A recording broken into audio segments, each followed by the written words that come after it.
నమస్తే, welcome to our channel. ప్రస్తుతం మనతో పొలిటికల్ అనలిస్ట్ డాక్టర్ రవీంద్ర బాబు గారు ఉన్నారు. మాట్లాడే ప్రయత్నం చేద్దాం. నమస్తే అండి. నమస్తే.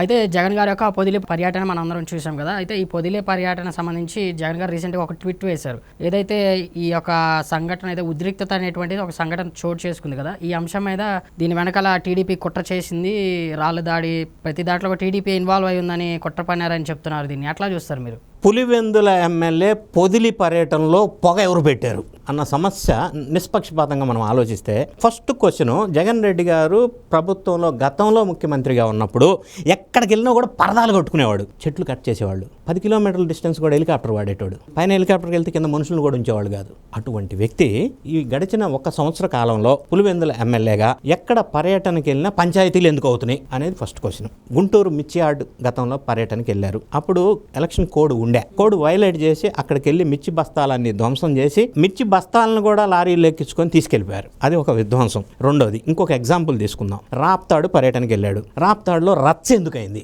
రచ్చ ఎందుకు చేపించారు, హెలికాప్టర్ సంఘటన. మూడో అంశం, తెనాల్లో ఒక గంజాయి బ్యాచీని పట్టుకుంటే దళితులు కార్డు బయటికి తీసి ఆ గంజాయి బ్యాచీకి సపోర్ట్ గా తెనాలి పర్యటన చేశాడు. అది మిస్ఫైర్ అయింది. అంటే ఆయన మాట్లాడిన వ్యవహారాలన్నీ కూడా మిస్ఫైర్ అయినాయి. ఎందుకంటే ఫర్ ఎగ్జాంపుల్ ఏం మాట్లాడాడు ఆయన, తెనాల్లో నేరం జరిగితే మంగళగిరిలో వాళ్ళు ఉంటే మంగళగిరిలో వెళ్ళి అరెస్ట్ చేస్తారంటాడు. అక్యూజుడు మంగళగిరిలో ఉంటే అరెస్ట్ చేయరా? ఇది ఎక్కడ చూద్దాం? ఒక్కొక్కడి మీద 10 కేసులు ఉన్నాయి. వాడు రౌడీ షీటర్ 3 మీద ఉంది. ఆ విక్టర్ అనే అతను జూనియర్ న్యాయవాది, ఆయన ఎట్లా అరెస్ట్ చేస్తారంటాడు. అరెస్ట్ చేయడానికి కులానికి, మతానికి, ప్రొఫెషన్కి, క్వాలిఫికేషన్కి సంబంధం ఏంటో నాకు అర్థం కాదు. అన్నిసార్లు జైలుకి వెళ్ళి వచ్చిన ఆయనకి ఏమన్నా అర్థమైందో లేదో నాకు అర్థం కాలే.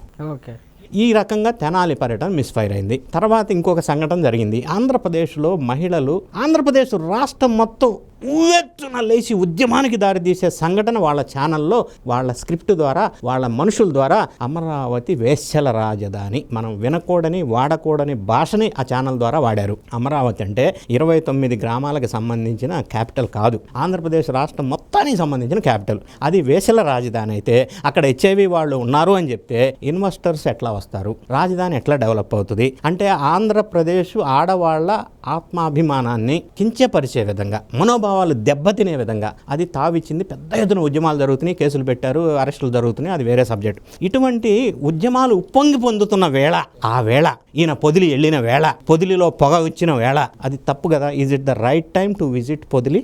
ఒకటి. రెండోది, అక్కడ ఈయన వెళ్ళిన అంశం ఏంటి, ఆ పొగాకు రైతుల్ని పరామర్శించడానికి వెళ్ళినప్పుడు వీళ్ళు నల్ల బెల్లుల్ని పట్టుకొని ప్లే కార్డ్స్ ప్రదర్శించి నిరసన చెప్తా ఉంటే వాళ్ళ మీద చెప్పులతోటి, రాళ్లతోటి పోలీసుల తలలు పగలగొట్టించింది ఎవరు? వైఎస్ఆర్ కాంగ్రెస్ పార్టీ శ్రేణులు.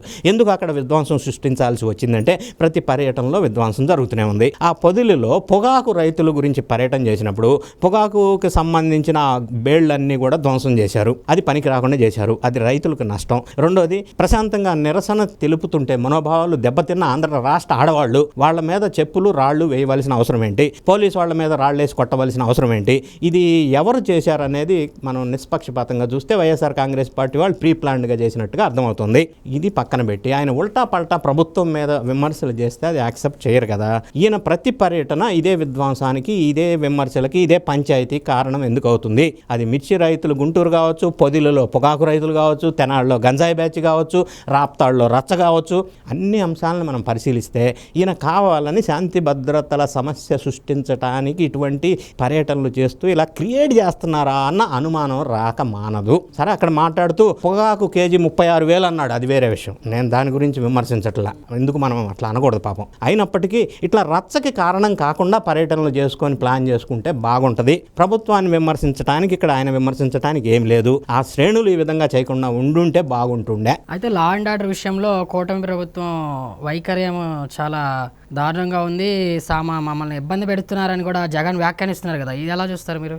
లా అండ్ ఆర్డర్ విషయంలో గతంలో కంటే ఇప్పుడు ఎన్డీఏ వచ్చిన సంవత్సర కాలంలో మెరుగుపడింది అని స్టాటిస్టికల్ డేటా చెప్తా ఉంది. First point. సెకండ్ పాయింట్, ఎవరిని అక్రమంగా అరెస్ట్ చేయలేదు. అక్రమంగా అరెస్ట్ చేయటం అంటే రఘురామకృష్ణరాజును నిర్బంధించి కస్టోడియల్ టార్చర్ చేసి కాళ్ళెర కొట్టారు కదా, అది అక్రమం. జత్వాని అని ఒక నటిని ముంబై నుంచి తీసుకొచ్చి 43 రోజులు కస్టోడియల్ టార్చర్ పెట్టారు కదా, అది అక్రమం. అంటే పట్టాభిని అరెస్ట్ చేశారు కదా, అది అక్రమం. అంటే చంద్రబాబు నాయుడు గారిని అరెస్ట్ చేశారు కదా, అది అక్రమం. అంటే అచ్చెన్నాయుడు గారిని అరెస్ట్ చేశారు కదా, అది అక్రమం అంటే.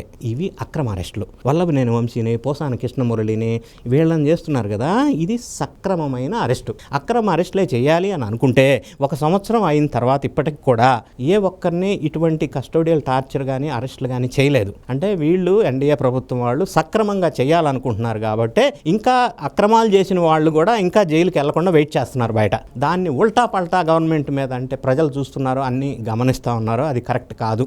ఓకే అండి, థ్యాంక్ యూ వెరీ మచ్.